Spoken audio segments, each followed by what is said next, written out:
Hello and welcome to Total IELTS. Peter here. In today's video, I'll be sharing some IELTS speaking test hacks. As a former IELTS examiner, I've tested thousands of candidates, and I can say that following these simple hacks should improve your IELTS speaking band score. Let's kick off with Part 1, Section 1 of the speaking test. This is where the examiner asks you two personal information questions that are always the same. That's what's your name and where are you from? I've had many candidates answer the question, where are you from, with a memorized speech, where they describe in great detail the place where they live, like some kind of tour guide. They do this because they've been taught by their teacher that this is an effective strategy. In fact, it's the opposite, not effective. If you do this, the examiner will stop you and say thank you. I've interrupted many students' memorized speeches, and it usually has a negative effect on their confidence right at the start of the test. And what's more, these memorized speeches in Part 1, Section 1 are not even graded, so it's a complete waste of time. The test actually starts after the examiner checks your ID. Here's an example of how to do Part 1, Section 1. My name is Peter Wright. Can you tell me your full name, please? My full name is Ngô Thao Chi. Thank you. And what shall I call you? Just call me Chi, please. And can you tell me where you're from? I'm from Vinh City, or city in the center of Vietnam. Let's move on to the second hack, and that's Speaking Test Part 1, Section 2 topics, of which there are a very limited number. The topic can be describe your work or your studies if you are a student. Or you could be asked to describe where you live, which could be your city, neighborhood, or your actual accommodation. Because of the limited number of topics, it's very tempting to try to memorize a speech. Never a good idea, because trying to do this will only stress you.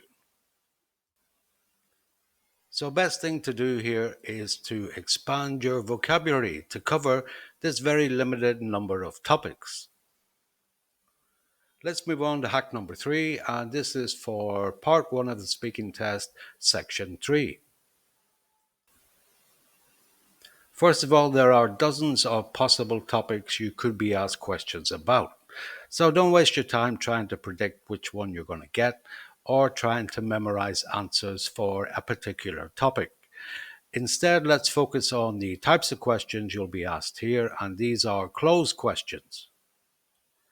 Closed questions are questions that require a yes/no answer or a very short answer. For example, do you like listening to music? Or how often do you go to the cinema? So answer the question yes or no, or with a very short answer. But what examiners are really looking for is for you to expand your answers. Give examples, talk about your experience and your knowledge. Let's move on to part 2, and a very simple hack here on how to speak for 2 minutes.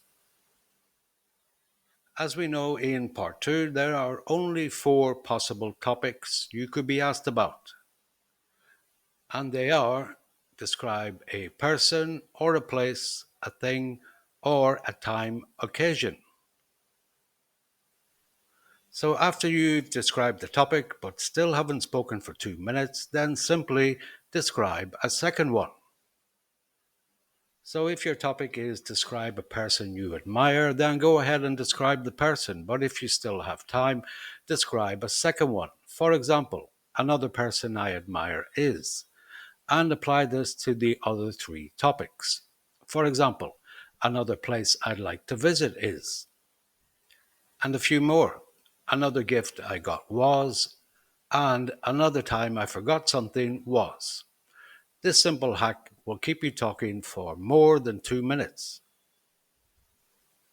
Let's move on to number 5, and this is part 2 follow-up question. The question is always a closed question. That is a question that requires a yes or no answer. So answer the question yes or no, but that's not enough. Explain why you've done so. When you're explaining why you've answered yes or no, just keep talking until the examiner stops you. They will stop you after about 15 or 20 seconds. And number 6 concerns part 3 of the speaking test. This is where you're asked open questions to elicit your thoughts and feelings about the topic from part 2. And the hack here is very simple. That's knowing what examiners are looking for, and of equal importance, what they're not looking for.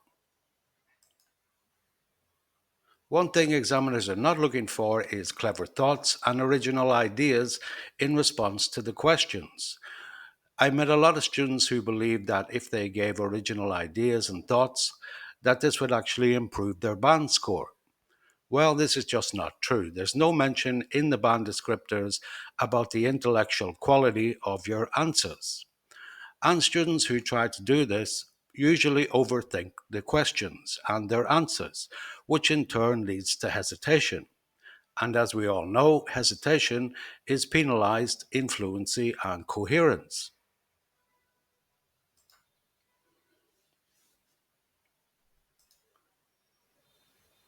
In part 3, put simply, examiners are looking for extended answers with little or no hesitation.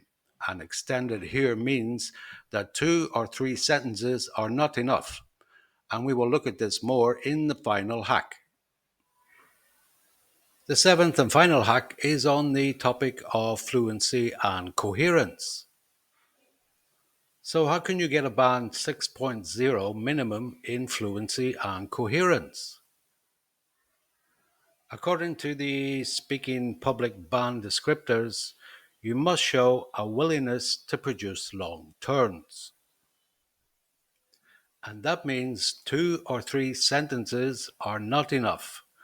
I know some sources recommend this, but I know from experience that it's just not true. When it comes to answering questions and talking about a topic, always keep talking, expand your answers, and use all the English at your disposal. And when it comes to coherence, vary the discourse markers you use to connect your speech and ideas. The linking words and phrases I must have heard over 100 times include "in my honest opinion" and the number 1 discourse marker "actually." So try to vary these.